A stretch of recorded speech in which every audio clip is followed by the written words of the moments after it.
राधे राधे। सारे कथावाचक इतने सिंपल और हम्बल कैसे होते हैं और क्यों होते हैं? तो मैंने रियलाइज किया कथावाचक बनने के बाद, जब इंसान कथावाचक बन रहा होता है, धीरे धीरे जब कथा हो रही होती है, तो वो ये महसूस करता है, लोग उसे ऐसा महसूस कराते हैं कुछ नहीं आता, और लोग अपनी राय बताते हैं। मतलब ऐसी राय बताते हैं जो ना शास्त्रों से रिलेटेड है। मतलब जैसे लोग कहते हैं कि सुबह जल्दी उठना चाहिए। हाँ, इस बात को मैं भी मानती हूँ कि सुबह जल्दी उठना चाहिए, पर लोग कहते हैं कि सुबह उठने से भक्ति मिलती है।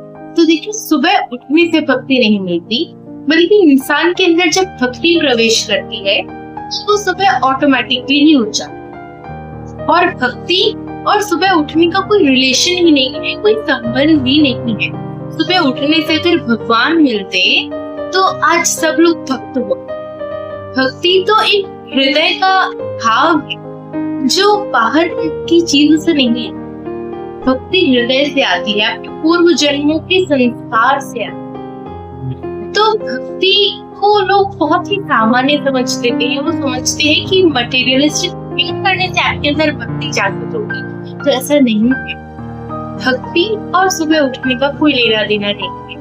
अगर भगवान सुबह जल्दी उठने से मिल जाते तो भगवान कर्माबाई को नहीं मिलते, भगवान माधव दास को नहीं मिलते, भगवान अपने भक्तों को नहीं मिलते, भगवान सहज भाव से मिलते हैं। भगवान को ये नहीं चाहिए कि आप सुबह उठ रहे हो, घंटा बजा रहे हो, दूसरों की नींद में भंग कर रहे हो, ऐसा नहीं चाहिए भगवान को। भगवान को तो चाहिए कि आप उनमें भाव प्रथम श्रद्धा रखें, और ऐसा नहीं कि आप सिर्फ एक कर्ण में और सिर्फ एक मूर्ति लेकर, उसका विग्रह लेकर उनमें भाव रखते हैं, और बाकी सब जीवों का अपमान कर रहे हो, उनसे घृणा कर रहे हो।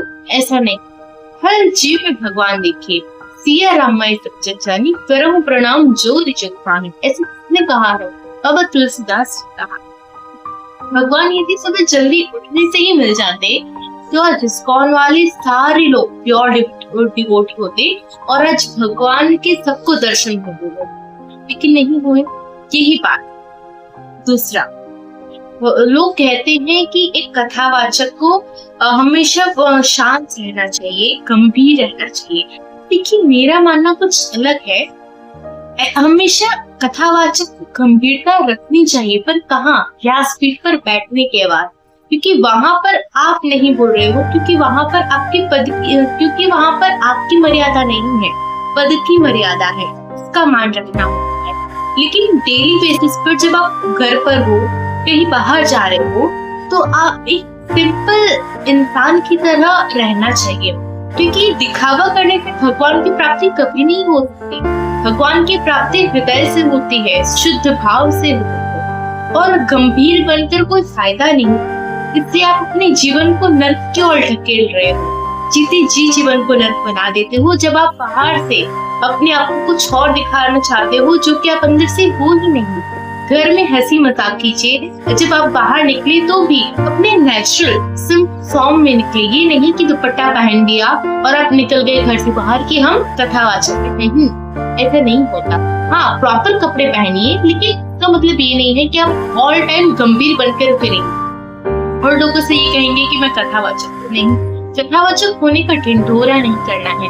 कथावाचक होने का मतलब है कि आप भगवान के प्रति अपना कार्य कर रहे हो, और तब तक आप तब तक दूसरों को सलाह नहीं दे सकते जब तक कि आप वो कथा को अपने जीवन में सबसे पहले नहीं लाते।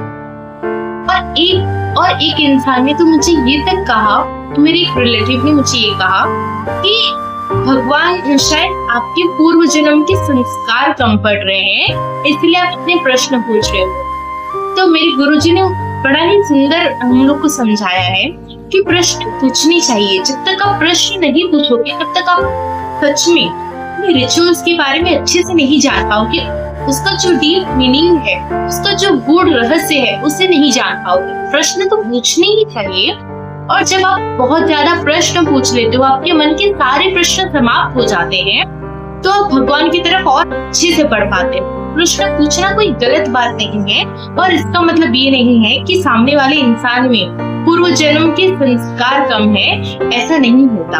और भगवान ने ही इस मार्ग में कथावाचक को भेजा होता है। तो भगवान, जब आप ये कह रहे हो कि हर चीज भगवान की इच्छा से हो रही है, तो ये कैसे संभव है भला कि मैं कथावाचक बन जाऊं, वो भी भगवान की कृपा के बिना? ऐसा संभव नहीं है। और चौथा कारण, कथावाचक इतने सिंपल क्यों होते हैं, इतने हम्बल क्यों होते हैं?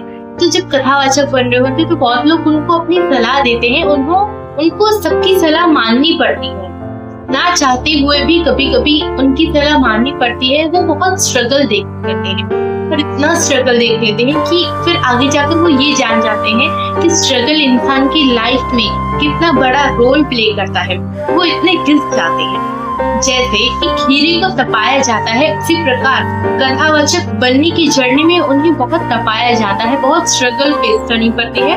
मतलब कई महीनों तक भागवत जी नहीं मिलती, कई महीनों तक कीर्तन नहीं मिलते, और उस स्थिति में घर में भी सब लोग बोलते हैं कि आप क्या ही कर रहे हो। मतलब अगर मेरी बात रही तो मैंने अपनी स्टडी छोड़ी थी, मैंने बीएससी माइक्रोबायोलॉजी किया और मुझे ऐसा था हमेशा से कि मैं कथावाचक बनूं। और जब मैं कथावाचक बन गई और मुझे कथा नहीं मिल रही, तो मुझे भी ये रियलाइज होता है कि मैं क्या कर रही हूँ।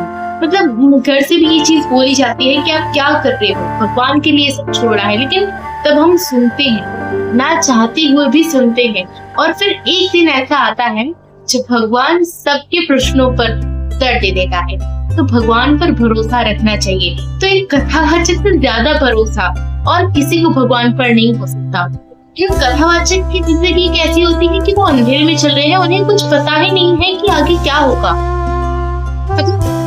कभी भागवत है, कहीं नहीं, कभी नहीं है, उन्हें पता ही नहीं है। मतलब एक स्टेबल इनकम ही नहीं होती। और लोग समझते हैं कि कथावाचक बहुत शौकीन होते हैं, बहुत खर्चा करते हैं। ऐसा नहीं होता। कथावाचक सेवाएं भी नहीं करते हैं। सेवा करने के लिए, धर्म करने के लिए भी धन भी चाहिए।